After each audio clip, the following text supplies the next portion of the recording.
Hello there. My name is Jonas, and I welcome you to the African Transportation Convos. I started the African Transportation Convos podcast and YouTube channel to discuss transportation and borders in Africa. It's not a very exciting topic, but I think it's a very important topic for the lives of everyone, both living in Africa and those who visit. Transportation kind of connects us, and it brings about economic development as well. And that's why we need to discuss it. And I'm not here to bore you with any academic talks, but just to show you the enormity of the challenges that we face as Africans and the solutions that are in place, but also to see the sights and sounds of the continent that has been portrayed to be quite a small place on maps, but in actuality, really huge continent, which has the challenge of covering all these distances through different kinds of terrain, but also restricted by certain human activities when you get to the borders to meet immigration and all of that. But I'm excited to bring you this video because I had a dream, and that dream is being lived through an amazing young lady. Should I call her a young lady? No, an amazing woman from the Netherlands, Ichibut. And I'm excited because the very first one that I saw of her was when she traveled through Liberia, a country that I have also worked in as a transport economist, on all these important projects that is connecting the rest of West Africa, the Trans-Ecowas highway, or what they call the Lagos-Dakar highway. And I was privileged to work on that project in Liberia. And so I was very excited to see that she uses the familiar route that I had used also. And that is why I bring you this video. Through her lenses, you would be able to explore Liberia, see the sights and sounds, but also appreciate the enormity of the challenge that we face in connecting this continent. Liberia is a very beautiful country. As I explored it, it is still very virgin because it has quite a lot of forest land that is forested, and there's enormous. It has one of the highest rainfalls in West Africa. So, if you see the picture that I'm going to show you, so these the first pictures I'm going to show you are pictures that I took on my own whilst I was on that trip, a few of them. And then if you watch the video from Ichibut, you would realize the similarities. The challenge that I faced is the same challenge that she faces. How many years on? I think I was there in 2016 and now she's doing this in 2023. So not much has changed in the south, as I can see. She didn't use the northern route, so I don't know. But she's traveling from Liberia towards Cote d'Ivoire. And this was the route that I was working on as well. Ladies and gentlemen, it's amazing how people also appreciate other people in the midst of the jungle. Where you go into these villages, how they receive you, how they appreciate the challenges you are going to face on those roads, and therefore they are prepared to help you, be it accommodating you in their homes or finding spare parts for you and helping you when your car or your motorcycle breaks down. People are indeed amazing. People appreciate other people. People are friendly. People are there for people when you get out of the cities. Unfortunately, in the cities, people can be really mean. But here are the videos. See what I have for you first, and then we go to Ichibut and see the journey that she made.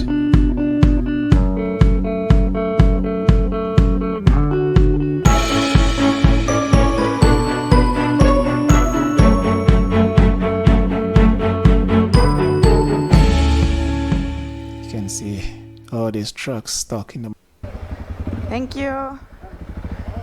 It's still quiet on the road. Let's get out of this city. Oh, it's so busy here.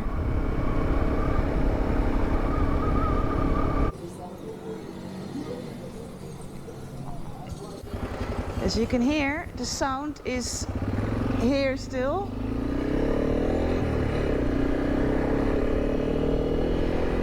So I filled up all my tanks. I also filled up my extra fuel bag this time. That's necessary. Because I really don't know about fuel availability further to the, well, southeast.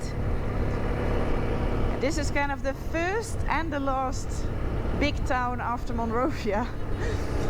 From here on, there's gonna be nothing, I think.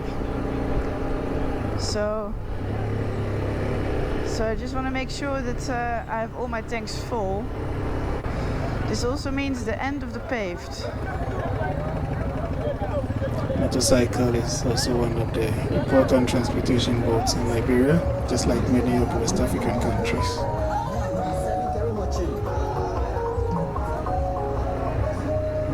Okay, this is where the dirt begins, as expected. So it's 204 kilometers on dirt.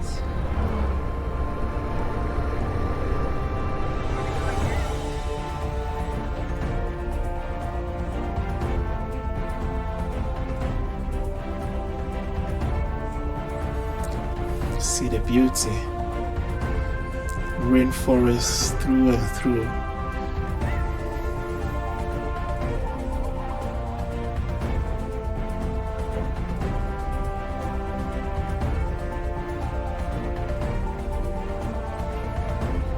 Do you also know that Liberia produces rubber?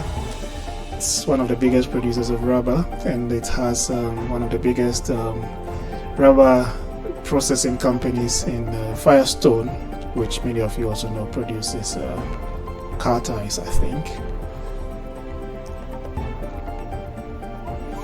I've been through the plantation, beautiful plantation, with accommodation for workers, and I can understand they produce their own electricity in there. I heard there's a nightclub and all sorts of social amenities as well.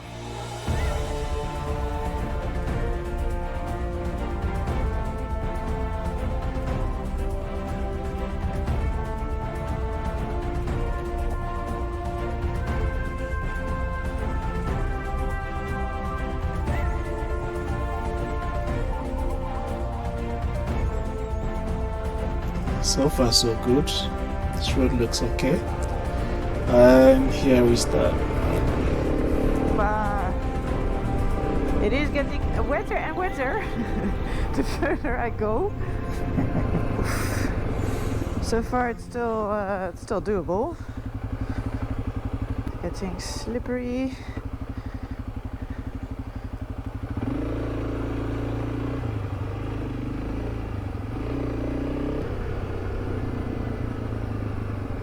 Hello.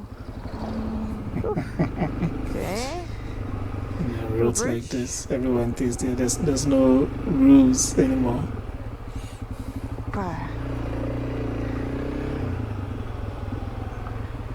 Beautiful and muddy. Jongens, toch. You didn't realize that when people are in trouble, they always speak their native language. This is gonna get very messy.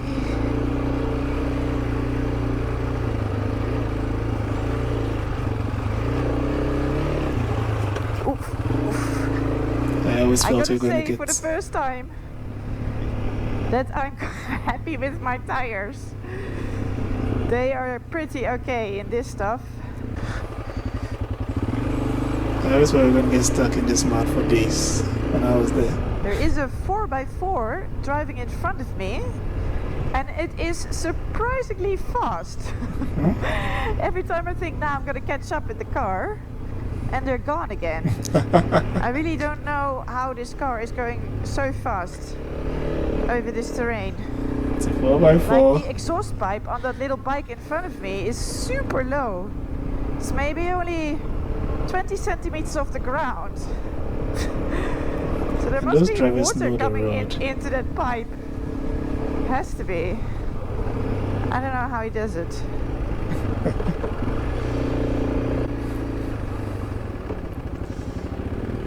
Oh. Oh. Real spin. You see the kind of stuff they're carrying. Maybe just going to the city to buy stuff. 3 people on that bike too. To retail in the village. It's impressive. Oh. Oh. Oh boy. He saved it. Did. Yeah, I'm finally going to overtake the car, I think. Or not. Yes. I remember these kinds of cars were used a lot See by if I the can UN. keep up with these 3 guys. It's not easy. They're really fast.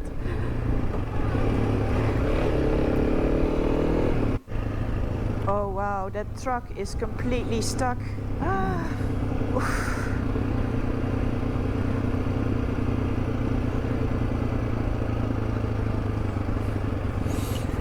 The sites that I showed you in my pictures.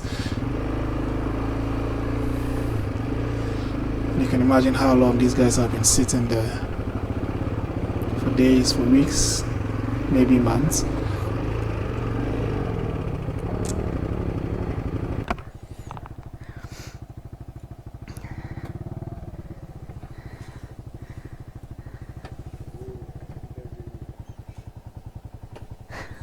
Hi, how's it going? Hi.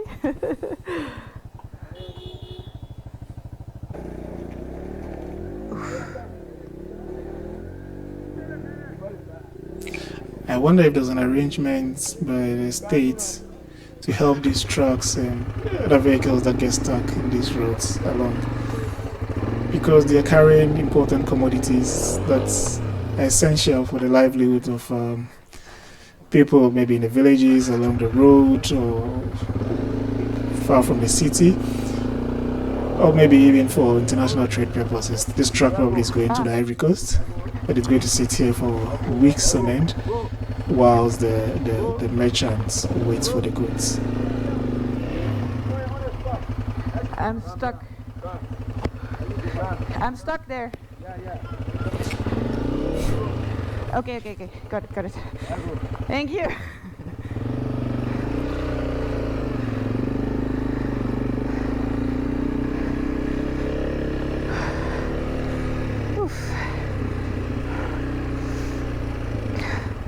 I was stuck with my bags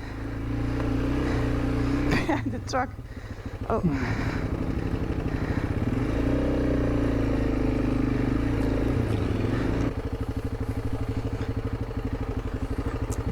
Mad on end.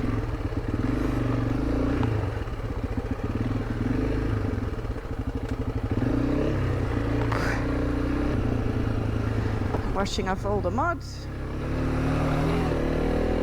See his exhaust? That's what I mean. It's super low. So it's underwater when we have to ride through the little puddles. Oof, sure. So deep. Yeah, lessons learned. But I mean, that truck is probably gonna sit there the entire rainy season. Possibly. I don't think they'll be able to get that out. Oh, and there's the next one, I think. It's another truck stuck. Yeah, wow. It's a fuel truck, I think. These probably, I think these look good from the ones that I experienced. Sometimes Going they're sideways. turned and they're blocking the whole road, and we have to queue and wait for it to be moved by some heavy equipment before we can actually go on our journey.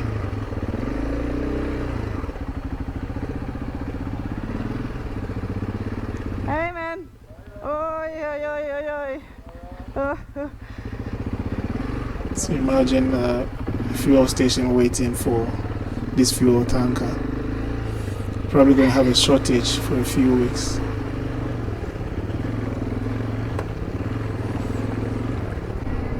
Oh, look at that car. It's crazy. Loaded. So overloaded. Oh man.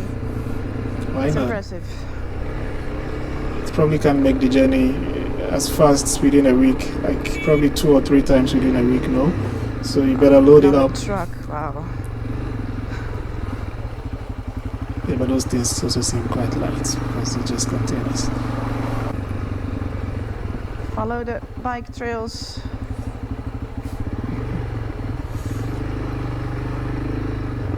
Follow them bike trails. How's the journey? Muddy. It looks like a border. Crazy. Yeah.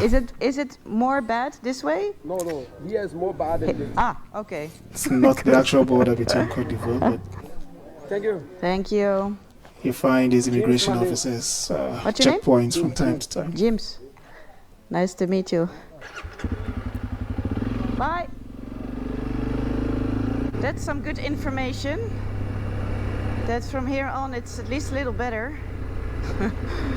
That'd be nice. Opa. I'm getting really into rural Liberia now. This is getting pretty far And this place looks quite familiar. from any. And you know, places like this, the people who Real big live here places. are so friendly and they know the needs of I mean, this is the travelers. biggest place, I think, yeah. After where I filled up on fuel. So that's like 100 kilometers ago.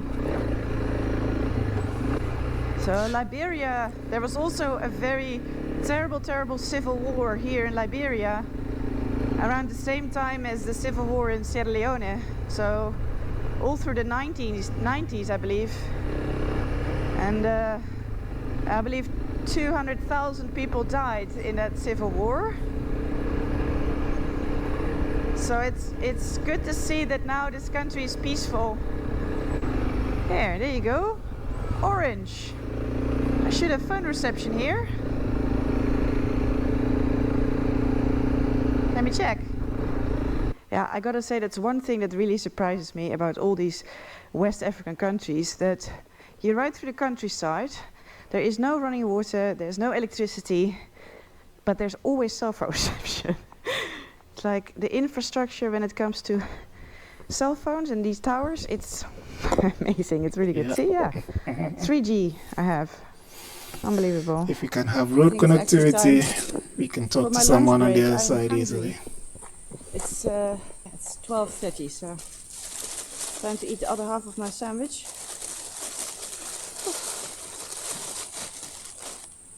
And then quickly go again because it's so humid. It's hot and humid, like you wouldn't believe. That was a nice lunch.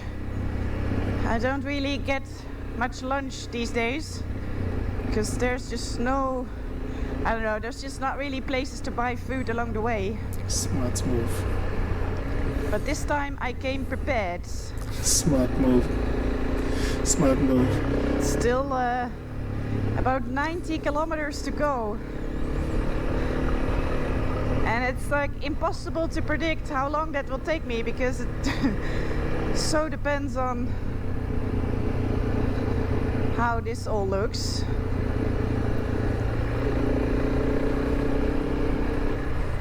Like sometimes I can average like 50, but then you get the mud and I'm crawling. Just Wow. see. Just see. Huge river. Look how Just wide see. it is. Unbelievable, right? Man. It is so gorgeous here. Tell me about it. I mean, in a way, it's just dirt track and jungle, but it's just amazing to ride here, Tell me. honestly.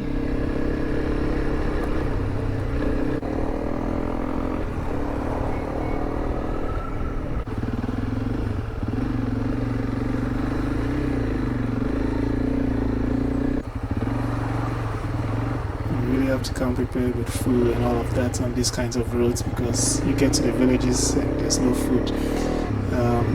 The the bigger ones that would have even some sort of a retail shop may not have proper storage, especially for refrigerated goods.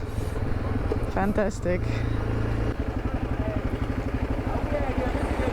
So you're probably going to get contaminated food because it's stored and then it's freezed and it's stored again and it's freezed because there's no constant power. So you really have to come prepared. I almost I thought I was going to die on one of these trips when we did traffic studies on these roads. This is the headquarters? Yeah, this is the fire headquarters. Yes. So on a road like this, before construction or whatever takes place, during the feasibility studies, we do what we call a traffic studies, where we count the number of vehicles, motorcycles that use the road, the type of cars and all of that. And we get these boys to stand there and record passing vehicles. And for hours, you only get a few cars passing through with a lot more motorcycles. And on these lonely roads, I started feeling some stomach upset because I'd taken some country milk, I think, with fried eggs in the morning when we set off, and it was probably contaminated. It was scary. It was quite scary. I was throwing up on these lonely roads, and so the driver had to take me back to Monrovia. But as you can see, the roads are still the same, meaning nothing has been done on them. And if we want to consider this in terms of trade, even the well-being of the local people, there's a lot to be done. There's a lot to be done. And so this gives you a fair idea of the challenges that we face in bringing people together. Don't even talk about trade yet. At a conference in South Africa, Stellenbosch, I made mention of the fact that if you look simply at social activities or cultural activities, say the African Cup of Nations, what you realize is that when you watch television in the stands, from the group stages, you hardly find anybody there, unless the country organizes school children or something. You hardly find anybody in the stands until they get to the quarterfinals, or the Madison as they call it. Then you begin to see countries sponsoring their fans, or fans sponsoring themselves to go watch their national teams. Why? It's because they cannot afford to travel to another country, going through all these difficult most people would fly, but the issue with flying within Africa is that it's expensive, one.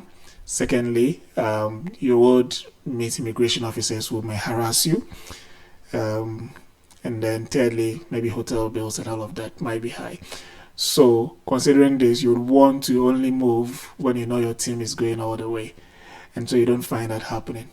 But with good connectivity and all these barriers coming down, if we could socialize at this level for sports festivals, for cultural festivals, and whatever, then we can begin to talk about business. Because when people meet, you don't need to tell any businessman to do business, because that is their nature.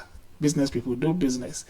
And they do business when they meet people they can trust and people where they find opportunities. If people are not coming together, no business is going to happen. So that's where it begins. People must begin to interact, and then they can find opportunities where they move to.